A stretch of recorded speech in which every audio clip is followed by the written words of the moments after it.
Welcome to online classes. तो जैसा कि हम पढ़ रहे थे हमारे हिस्ट्री में पार्ट 2 हमने कंप्लीट कर लिया था। आज हम पार्ट 3 करते हैं।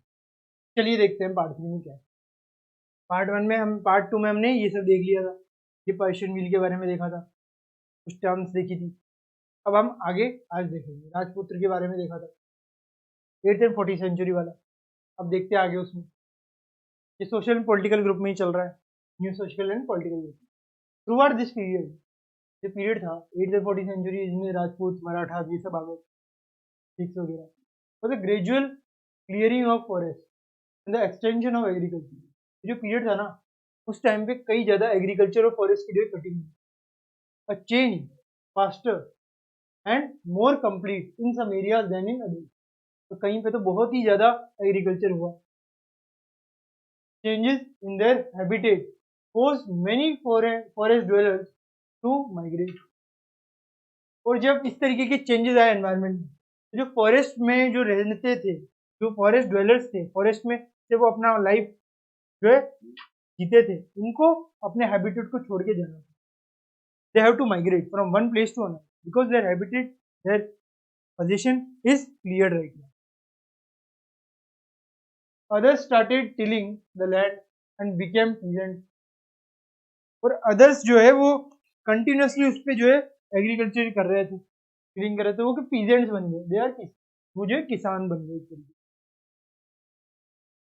These new peasant groups gradually began to influence by regional market। जो peasants थे ना, जो ट्रेड करते थे अपने जो क्रॉप्स होती है उनका, ये जो है इन्फ्लुएंस हो गए किससे? रीजनल मार्केट, चिफ्टेन से, जो प्रीस्ट हुआ करते थे उनसे, मोनास्ट्रीज से, एंड टेम्पल्स जो है उन पे पूजा के लिए आते थे, उन सबसे इन्फ्लुएंस थे। They became part of large complex societies and were required to pay taxes and offer goods and services to local lords। तो जो पीजेंट्स हुआ करते थे, जो इस तरीके की चीजें किया करते थे, उन्हें जो उनके लॉर्ड्स थे, जो उनके रूलर्स थे, उनको कई तरीके के टैक्सेस पे करने पड़ते थे टेम्पल वगैरह इन सब में जाने के लिए। ठीक है, और इन सब की वजह से उनको बहुत ज्यादा प्रॉब्लम्स भी फेस करनी पड़ रही थी। As a result significant economic and social differences emerged among people।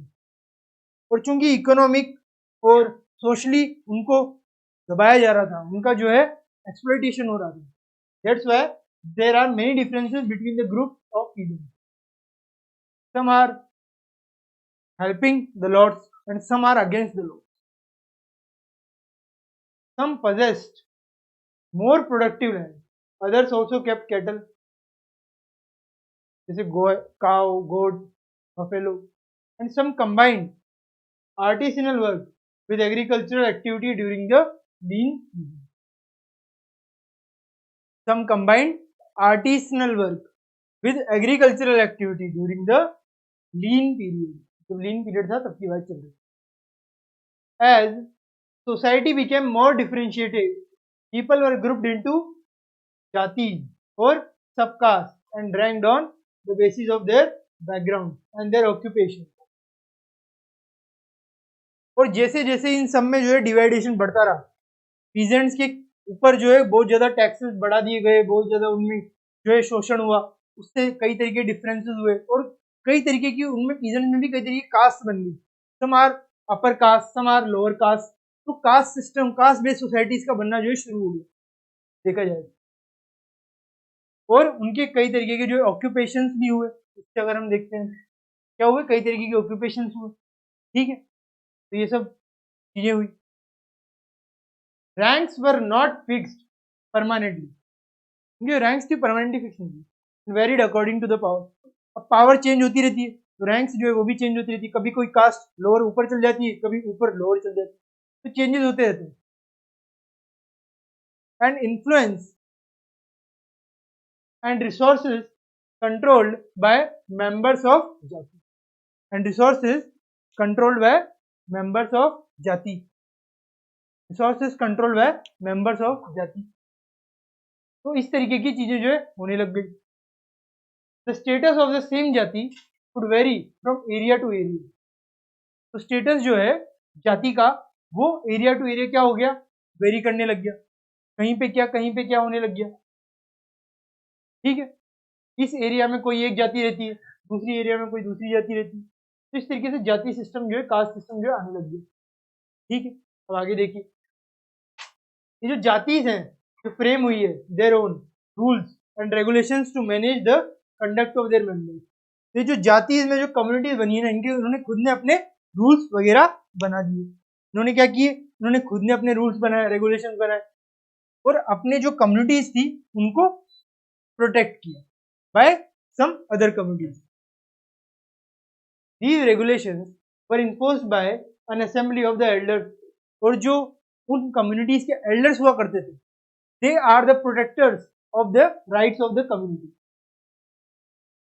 और वो इन्फोर्स कराते थे ये सारे लॉज।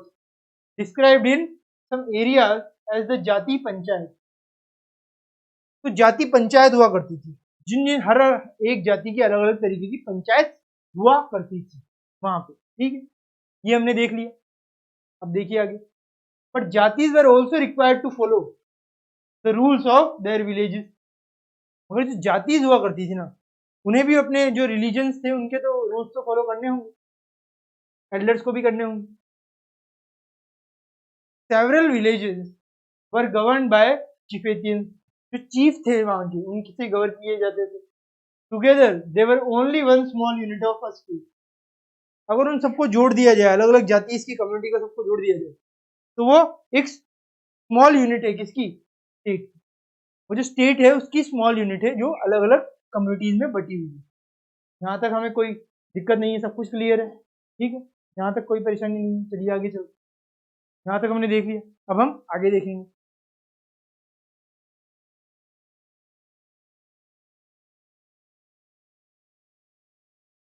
अब हमारा जो हमने न्यूज सोशल पॉलिटिकल ग्रुप देख लिए, कई तरीके मराठा वगैरह सब देख लिए। अब हमारा नया चैप्टर आएगा, राजपुत्र वगैरह सब देख लिए। अब हम देखेंगे चैप्टर, सॉरी, हमारा जो नया टॉपिक आएगा वो है रीजन एंड एम्पायर, कि भाई कौन कौन से रीजन्स थे, कौन कौन से एम्पायर्स थे जो डेवलप हुए, उनके बारे में हम यहाँ पे स्टडी करेंगे। One by one we will study them. Regions बने, एम्पायर्स बने, large states like those of the Cholas, chapter 2 में पढ़ेंगे हम चोलाज के बारे में। ये अभी बस आप ये ध्यान रखें कि ये लार्ज बड़े बड़े स्टेट्स थे उस समय के। चोलाज थे, तुगलक से, आपने मोहम्मद बिन तुगलक का नाम सुना होगा। मुगल्स थे, मुगल्स थे तो आपने अकबर का नाम सुना ही होगा, बाबर सुना होगा। इन कंपास्ड मेनी रीजन, और कई तरीके के और भी जो है रीजन्स, हम ये सारे 2, 3, 4 में पढ़ने वाले हैं। अभी हमें सिर्फ ये ध्यान रखना है कि बड़े बड़े किंगडम्स या लार्ज स्टेट्स जो है हुआ करते थे, ठीक है। अब हम इन्हें वन बाय वन स्टडी करेंगे और देखेंगे कि ये कहां कहां से आए हैं। चलिए शुरुआत करते हैं।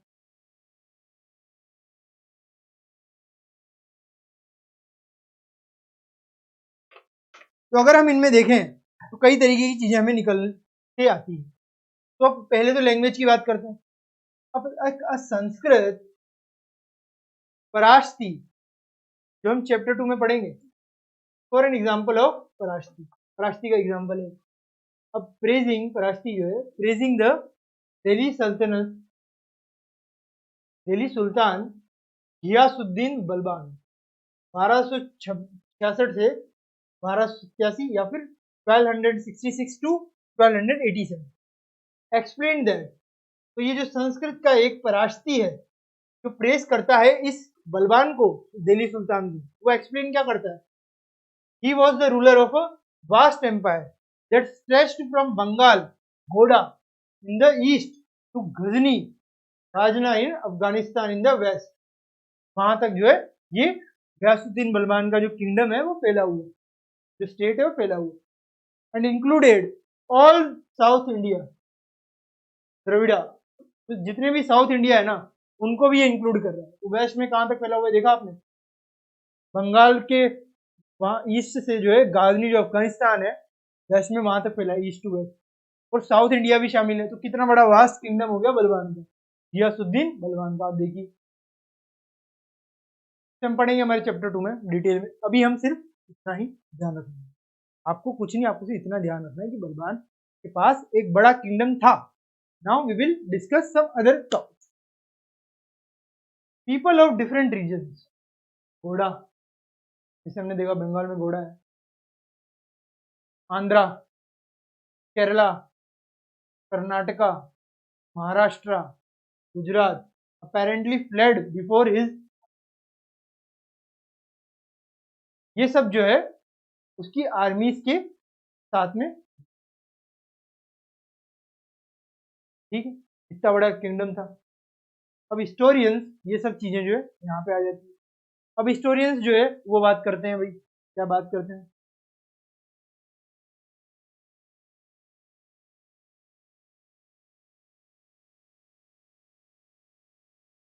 regard these as ex aggregated claims of conquest। अब हिस्टोरियंस कहते हैं कि भाई ये कुछ ज्यादा ही बड़ा चढ़ा के बता दिए, जो बलवान के किंगडम्स इतने सारे बताए आपने, इतने शायद नहीं होंगे, उन्हें ज्यादा बड़ा चढ़ा के बताया क्लेम्स के, जो कन्क्वेस्ट के। At the same time, they try to understand why rulers kept claiming to have control over different parts of the subcontinent। तो उनको लगा कि भाई इतना कुछ ये नहीं हो सकता कि इतने सारे किंगडम, इतने सारे जो स्टेट्स जो है इतना कुछ अपने कंट्रोल में करे। बट साथ ही साथ तो ये भी सोच रहे थे कि क्यों जितने भी रूलर्स है वो अलग अलग पार्ट्स को अपना कॉन्टिनेंट का पार्ट बना रहे थे, कि क्या कारण थे वो हम देखेंगे। उससे पहले हम ये देख लेते हैं, ये हमें दिया हुआ है मैप, ये जो है प्रोविंसेस हैं किसकी, दिल्ली सल्तनत की। ये जो है प्रोविंसेस है जितनी भी आपको बताई हुई है, during Mohammad bin Tughlaq reign, according to the Egyptian source Masalik al Absar fi Mamalik al Amsar of Shihabuddin Umari. ये बहुत बड़ा नाम है, आप सबको दिख ही रहा है कितना बड़ा नाम है, तो आपको इसको याद रखना होगा, आप कोई ट्रिक से इसको याद कर सकते हैं, ठीक है। तो इस तरीके का जो सोर्स है ना, इजिप्शियन सोर्स उमारी का, उसने ये दिल्ली सल्तनत के जो प्रोविंसेस है उनके बारे में बताया है। और ये मोहम्मद बिन तुगलक के टाइम के रीजन्स के बारे में, मोहम्मद बिन तुगलक के टाइम पे ये जो प्रोविंसेस हुआ करती थी दिल्ली सल्तनत। देखिए कितनी सारी प्रोविंसेस, साउथ तक फैली हुई ये सारी province, they are in many number. हमने ये देख लिया, ये आगे देखते हैं। उससे पहले हम ये देख रहे लैंग्वेज और रीजन के बारे में, ये कुछ लैंग्वेज और रीजन के बारे में आपको बताया। चलिए देखते हैं। In 1318, the poet अमीर Khusro noted that there was, अमीर खुसरो वही पोइट है जिसने हिंद वर्ड का यूज किया, ये भी आपको ध्यान रखिए, हमने इससे पहले पार्ट में पढ़ा। अब 1318 में अमीर खुसरो ने ये कुछ नोटेड किया था कि there was a different language in every region of this land, Sindhi, Lahori, Kashmiri, गवार समुद्री इन साउथर्न कर्नाटका में इस तरीके की लैंग्वेज है, तेलंगानी आंध्र प्रदेश में, और गुजारी ये गुजरात की, मावारी तमिलनाडु की, गोरी ये बंगाल की, अवधी in eastern Uttar Pradesh, and हिंदावरी ये एरिया ऑफ अराउंड दिल्ली। तो अमीर खुसरो ने देखा कि भाई इतनी सारी लैंग्वेज जो है इस लैंड पे बोली जाती है, 1318 में देखा। अमीर खुसरो एक बहुत बढ़िया पोइट माना जाता था, इस वजह से अमीर खुसरो के बारे में यहाँ पे दिया हुआ है। ये अच्छा पोइट दूसरा होता तो उसके बारे में देखिए, जो फेमस पोइट्स हैं उनके बारे में ही आपको यहाँ पे दिया जाए, और इनके 1 और 2 मार्क्स से आपके क्वेश्चन आ सकते हैं। अमीर Khusro went on to explain that in contrast to these languages there was Sanskrit which did not belong to any region। अब अमीर खुसरो ने ये सारी बातें तो कर ली, बट उसे एक चीज का अचंभा हुआ कि भाई यहाँ पे ये सारी लैंग्वेजेस तो हैं मगर संस्कृत नहीं है, भाई संस्कृत तो है ही नहीं। It was an old language and common people do not know it, only the Brahmans do. तो अमीर खुसरो ने देखा कि भाई 1318 में मैं देख रहा हूँ और जितने भी हमारी लैंग्वेजेस है वो सारी है बट संस्कृत नहीं है, इसका मतलब संस्कृत इनसे ओल्ड है, इसकी वजह से अभी नहीं है। संस्कृत जो है ओल्ड लैंग्वेज है जो सिर्फ ब्राह्मण्स को पता थी। तो आप इस तरीके से कुछ लिस्ट बना सकते हैं, आपको दिया है, तो हमें जो है यहाँ तक ही रीडिंग मांगी। चलिए ये हमने देख लिया अमीर खुसरो के बारे में, और हमने ये भी देख लिया कि ओल्ड जो है संस्कृत लैंग्वेज। चलिए आगे देखते हैं। चलिए bye 700 many regions already possessed distinct geographical dimensions and their own language and cultural characteristics. You will learn more about these in chapter 9. तो ये जो मेनी रीजन्स के बारे में हमने बताया है, तो इन सबको हम चैप्टर 9 में डिटेल में स्टडी करेंगे। अभी हम सिर्फ इतनी सी ही बात कर रहे हैं, तो हमें जो है ये बात पता होनी चाहिए। अभी हमें सिर्फ यही बात पता होनी चाहिए, बाकी चीजें हम डिटेल में बाद में स्टडी करेंगे, ठीक है। वो भी कहाँ पे, चैप्टर 9 में। तो अभी आपको कुछ भी परेशान होने की जरूरत नहीं, चैप्टर 9 में सब कुछ ही वापस आए जो हमें यहाँ पे पढ़ना है। तो they were also associated with specific dynasty, ruling dynasty. तो कई तरीके की जो स्पेसिफिक डायनेस्टीज थे उनसे रूल करते थे। आप सबको पता है कई तरीके की डायनेस्टीज हुई थी।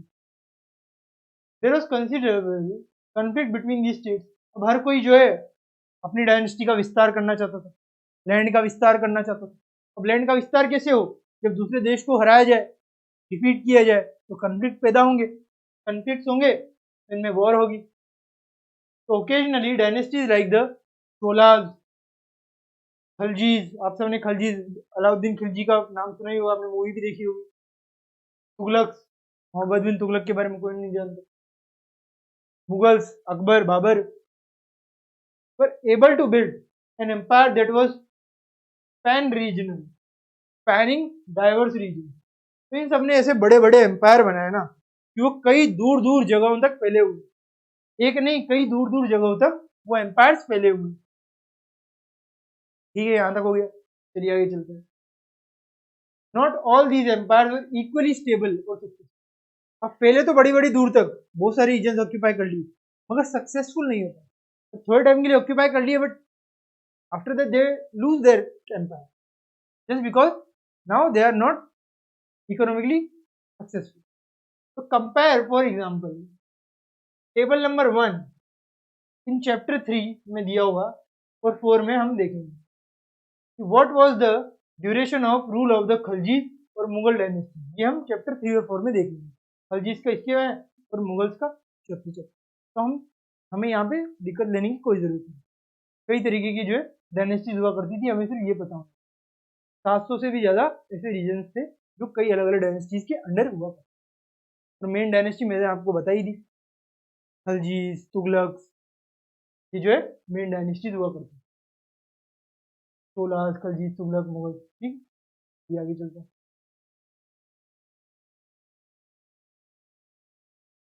When the Mughal Empire declined in the 18th century, अब 18th सेंचुरी जब स्टार्ट हुई तो मुगल एम्पायर जो है हिलने लग गया, मुगल एम्पायर की जड़ें हिलने लग गई, बाबर जो है वो हारने लग गया। इट लेड टू द री इमर्जेंस ऑफ रीजनल स्टेट्स। तो कई तरीके के जो रीजनल स्टेट्स बने वो सब आए।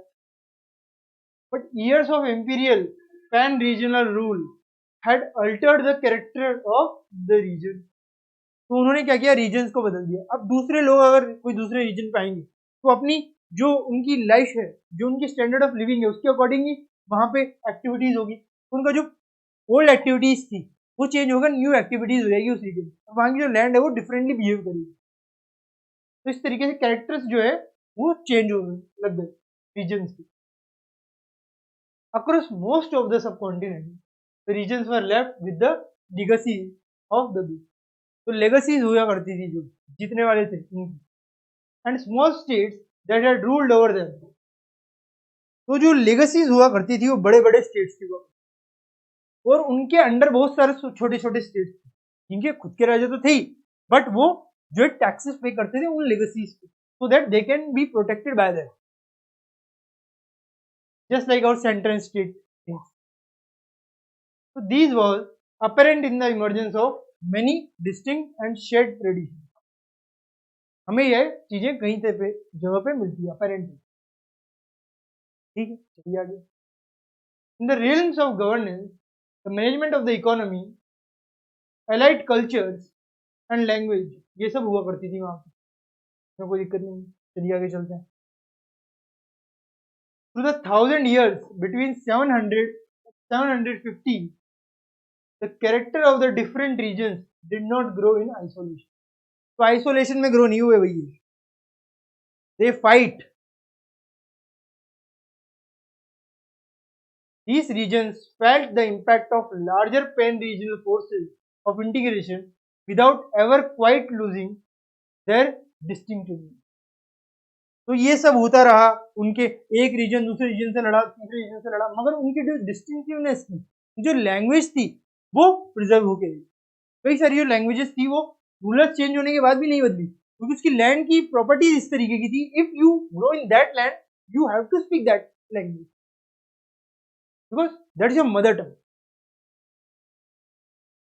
Rulers change, but languages are not changing so rapidly.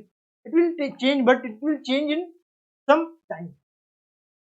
तो ओल्ड एंड न्यू रिलीजन्स की बात करें तो हमने कई तरीके के रीजन्स पढ़ लिए, एम्पायर्स पढ़ लिए, चोलास पढ़े, मुगल्स देखे थे हम, तुगलक, ये दिल्ली सल्तनत, बलवान देखा था, कितना बड़ा एम्पायर था बलवान का, आधे से ज्यादा पूरा इंडिया एक तरीके से था उसके पास. अब ये सब तो हमने देख लिया, अब हमें देखना है ओल्ड और न्यू रिलीजन्स कि रिलीजन्स जो है वो भी चेंज हुए टाइम के साथ. चलिए देखते हैं रिलीजन किस तरीके से चेंज हुए. The 1000 years of history that we exploring, कई तरीके की रिलीजन्स पढ़ेंगे पहले, ओल्ड फिर नहीं. Witness major developments in the religious tradition, कई तरीके की डेवलपमेंट्स हुए, हमारा रिलीजन जो चेंज होता रहा जैसे जैसे बहुत ज्यादा इन्वेजन्स हुए. तो peoples believe the divine was sometimes deeply personal but more usually it was collective. तो जो बिलीव्स थे लोगों के वो कई बार तो क्या थे कि पर्सनल थे, भाई हम किसी शेयर नहीं, but sometimes it is collective. Some communities have that believe. Collective believe in a supernatural agency. Religion was often closely connected with the social economic organization of the local community. तो इस तरह की communities होती थी जिनमें socialist agenda हुआ करते, उनके इकोनॉमिक एक्टिविटीज थी, जो गुड्स का लेन देन होता था. As the social world of these groups altered, so too did their beliefs. तो ये जो सोशल ग्रुप्स थे, वर्कर्स थे, इनके बिलीव्स अलग अलग थे, अलग अलग सोशल वर्कर्स थे, अलग अलग सोशल ग्रुप्स थे, इन सबके जो है अलग अलग बिलीव्स थे. ये अपने आप में एक ही रीजन में कई तरीके के बिलीवर्स हो सकते, तो ये यहाँ पे बता रहा है, ये हमने यहाँ पे देखा. चलिए आगे चलते हैं.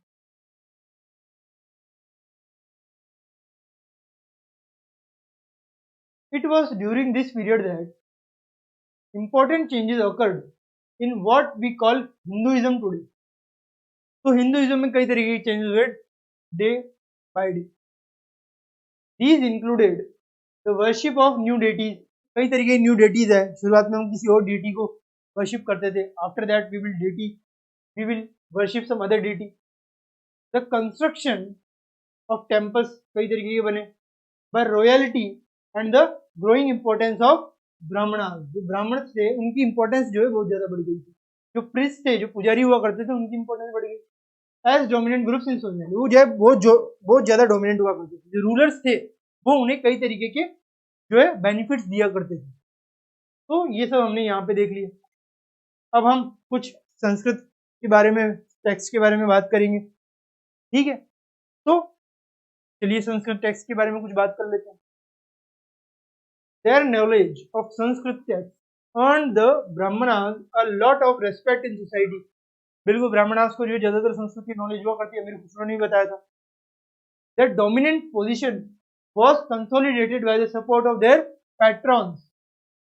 New rulers searching for justice. अब patrons क्या होते हैं भाई? Patron क्या है? An influential wealthy individual who supports another person. और ये जो है एक आर्टिस्ट, क्राफ्ट्स पर्सन, ब्रांडमैन और नोबल, इस तरीके के हो सकते. तो इन्फ्लुएंशियल लोग होते थे पार्टनर, ठीक है. तो ये हमने पढ़ लिया. हमने ये अमीर खुसरो का भी पढ़ा था कि जो है संस्कृत लैंग्वेज जो ओल्ड लैंग्वेज है, जैसे ब्राह्मणास, सबको पता थी. तो हमने ये ब्राह्मणास के बारे में पढ़ लिया. अब हम हमारे जो बाकी बचा हुआ पार्ट है वो कब करेंगे? वो हम हमारे नेक्स्ट पार्ट में स्टडी करेंगे। क्या? Thinking about time and historical period, हमारे नेक्स्ट पार्ट में स्टडी करेंगे। ठीक है, अभी हमने ओल्ड एंड न्यू रिलीजन्स की थोड़ी सी बात करी है, तो हमारा जो ये वाला पार्ट है वो यहीं पे कंप्लीट होता है। ठीक है, अब हमारा जो बाकी बचा हुआ टॉपिक है वो हम हमारे नेक्स्ट पार्ट में करेंगे। तब तक के लिए thank you very much, have a nice day.